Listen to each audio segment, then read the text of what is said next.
Hekima ya kwanza.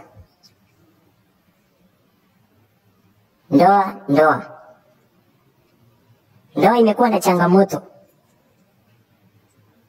Lakini kama tungelijua, ndoa ni rahisi tena sana.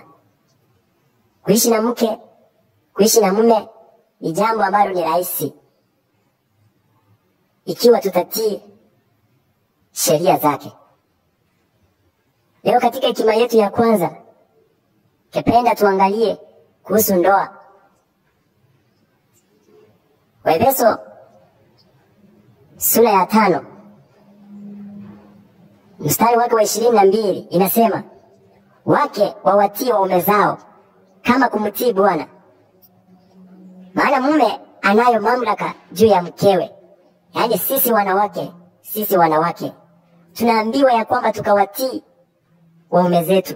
Hiyo ni amri ama ni sheria ambayo tumepewa, ya kwamba kama wewe ni mwanadada, kama wewe ni mwanamke, ama kama wewe ni mama yeyote yule mwenzangu, tutii bwana zetu. Hiyo ni sheria ambayo ilitolewa, ya kwamba jukumu letu kama wanawake ni kutii. 25 nayo inasema, nanyi waume wapendeni wake zenu kama Kristo alivyolipenda kanisa, akajitoa mwenyewe sadaka kwa ajili yake. Wanaume tumepewa jukumu la kuwapenda wake zetu. Wanaume mahali mliko, tuwapende wake zetu.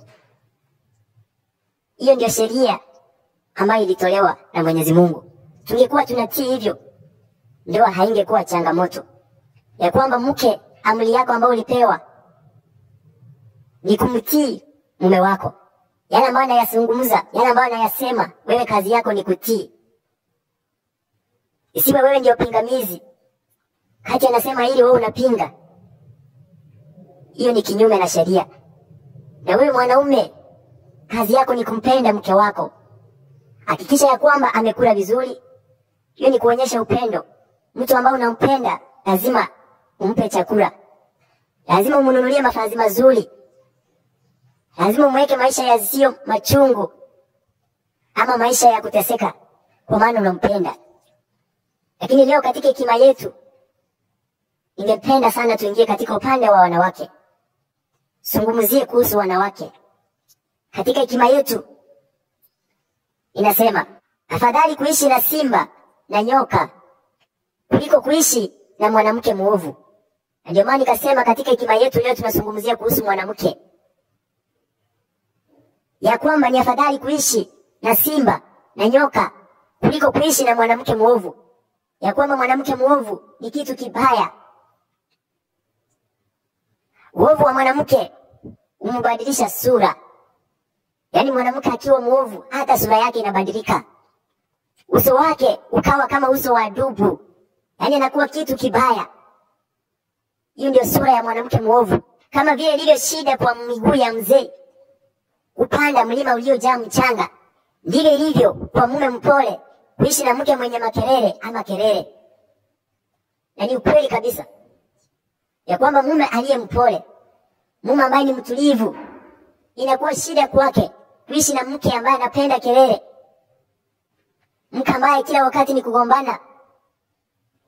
Hilo linakuwa jeraha kubwa moyoni mwa mume. Shauri lingine, usinaswe na uzuri wa mwanamke, wala usimtamani mwanamke kwa mali yake puje. Vivyo hivyo usikubali mke mwovu aseme apendavyo. Ninyi wanaume, usipende mwanamke ambaye ni mwovu, mwanamke ambaye atii sheria zako akaseme jinsi apendavyo.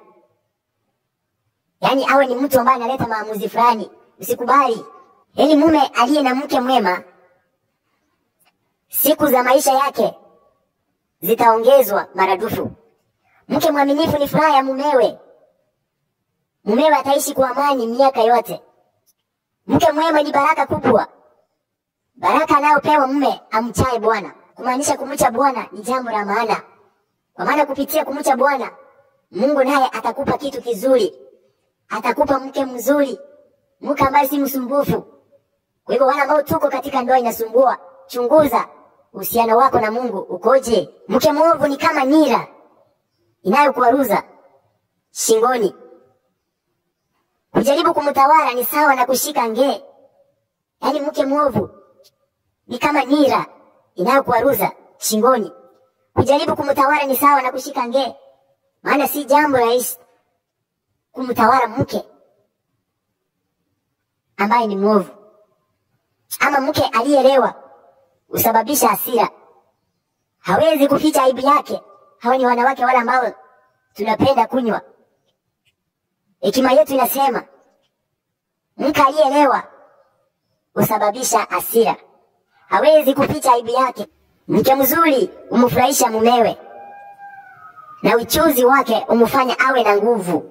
Yaani mke mzuri umfurahisha mumewe, na uchuzi wake umfanya awe na nguvu. Yaani ukweli kabisa. Mke mtulivu ni zawadi kutoka kwa Bwana.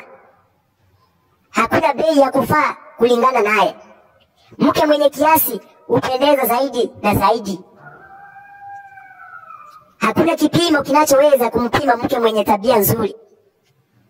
Kama vile pambazuko la jua katika anga la Bwana, ndivyo ulivyo uzuri wa mke mwema na nyumba yake nadhifu.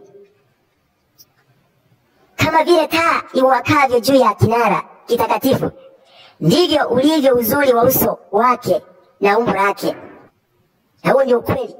Kazi ya mwanamke ni kutii mzee wako, hata kama ni mlevi, hata kama hawajibiki kwa nyumba, lakini wewe mtii kila ambacho anakuambia mtii.